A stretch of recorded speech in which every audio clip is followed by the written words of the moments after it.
వస్తే నెయ్యి చూస్తే బాగా లేకపోతే తిరిగి పంపించి దాంట్లో నుంచి శాంపుల్ తీసుకొని ఎన్డీడీబీ పంపించారు. ఎన్డీడీబీ పంపిస్తే అందులో నుంచి ఎనిమల్ ఫ్యాట్ ఉందని ఆ రోజు చెప్పారు.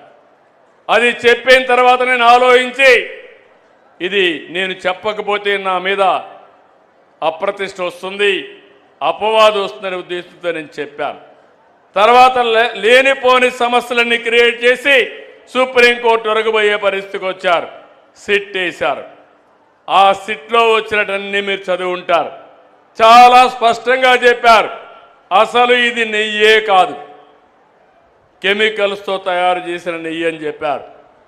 రాష్ట్ర ప్రభుత్వాన్ని కూడా యాక్షన్ తీసుకోమని అధికార యంత్రాంగం పైన ఒక రిపోర్ట్ పంపించారు.